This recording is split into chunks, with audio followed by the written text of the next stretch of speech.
everyone, welcome to another edition of Wide Receiver Wednesday. I'm your host, Herman Moore, here to break down the offensive units for this week's game and matchup, the Detroit Lions versus the Washington Commanders. Now, I'm going to break down the offensive firepower versus offensive firepower. I know you want to hear me talk about defensive players and break down against these offensive players, but I'm not going to do that. We're just going to pick them. So let's get started. So the first one we're going to do are the two stud wide receivers for each team.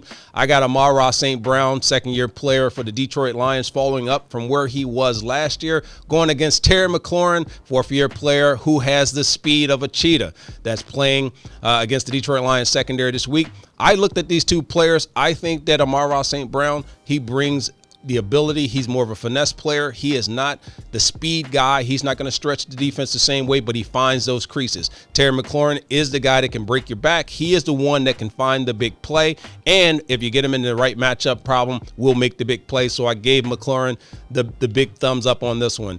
Going over now to the bigger receivers, DJ Chark. He is a guy that the Lions are expecting at 6'4", 205 pounds. He's got to make some plays. They want to see him get matchup problems, but in order to do that, they got to feed him. You got to make the man eat. You got to give him the ball, not just down the field, not just in red zone. They got to figure out a way to get him the ball, even in the shorter downs and distances, so that he can be a bigger player and use that big body. But Curtis Samuel, he has something to say about that. 6-year player, 5'11", 195.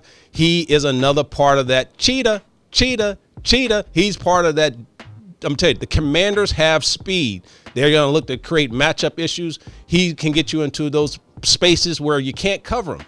You can't cover him unless you stay out in front of him. You got to knock him off of his route. I don't see the Lions doing that after what we saw against the Eagles, so I gave this one to Curtis Samuel.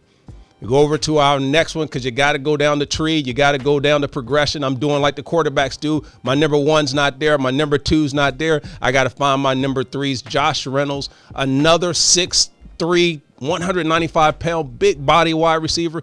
Came in making plays last year. Didn't get many touches. Didn't get many looks against the Eagles in the Lions opener. They got to figure out a way to get him the ball. Will the Lions do it? Again, you keep hearing me say the Lions have to figure out how to get him the ball. Jahan Dotson, the rookie, 5'11", another one of those under 6 feet that can run like the wind. The Commanders know exactly what they want to do with him. They know exactly how they want to use him. And because they know what they're doing, I gave Dotson the thumbs up over Reynolds on this one. I gave him the check mark because he is not in a system of purgatory. He knows exactly how he's going to be used.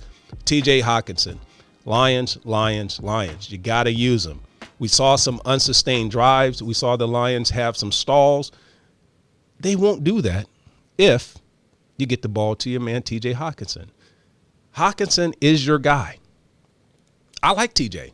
I really believe some have actually picked this person to be a tight end bust this year. He's not going to be a bust.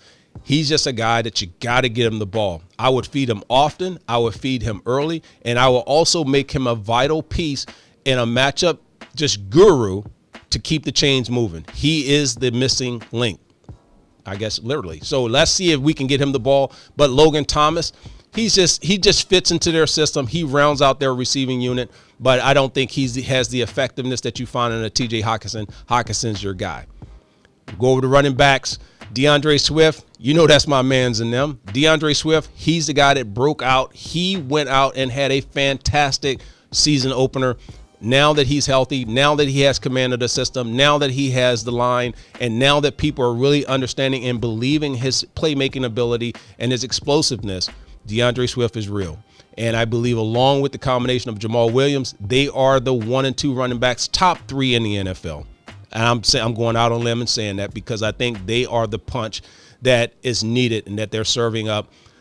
Antonio Gibson, he will give DAndre Swift, when you go person to person, a little bit of a match because at 6'2", 220 pounds, this is a big player. But DAndre Swift, the offensive line, the fact that he has someone that when he goes out of the game, you got Williams that comes in and he's still pounding on that defense and tiring them out. DAndre Swift comes back in and then he goes back in and he's throwing those left and right hooks and those uppercuts and everything else.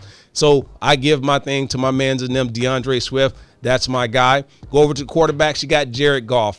Jared Goff, he didn't have the greatest game against Philadelphia. He could have done more. The drives were stalling. We didn't see him feel very comfortable. There were some passes that got away from him, but he's still learning his players. Again, I said that earlier. Why I gave it to the wide receivers for the Commanders, they're not learning. They know exactly what they're doing offensively. I think Jared Goff and the offense, they know what they want to do, but they're not capable because they're still trying to learn each other from a personnel standpoint. So I think that sets him back just a little bit. Carson Wentz, he's found a little bit fire. He had a great opener against the Jaguars. I think that will continue because the confidence is there. The confidence is there for them in the system. He has confidence in his players. They know him. He knows them. They know exactly how they're going to utilize those players. So I gave this one to Carson Wentz. On the final edge, Lion fans, don't hate your boy. I'm only saying this because I think based on where they are, how they're using their tools, and this is offensively, people, that I gave the wide receivers to the Washington Commanders because I think that is a unit that exactly has the playbook down to a science. They know what they're going to do with it. The running back game for the Detroit Lions with Swift and Williams, because they really want to run the football. That is a strength for the Detroit Lions. That is a consistent piece for them right now. QBs, again, swinging back over to Washington because the offense seems a little bit more settled. I don't think they have more talent, but I do think they're more ready in terms of how to execute their system. And then the offensive line, Detroit Lions offensive line is number 3 in the NFL. Because they're number 3, you can't argue with that. You got to be either number 2 or number 1, and the offensive line for the Commanders are not that. So therefore, I gave that to the Detroit Lions. Well, that will do it for my quick fire here on Wide Receiver Wednesday. And as I said before, it's firepower against firepower. It's not player against player. So catch me next time here on Wide Receiver Wednesday. But until then, see you soon.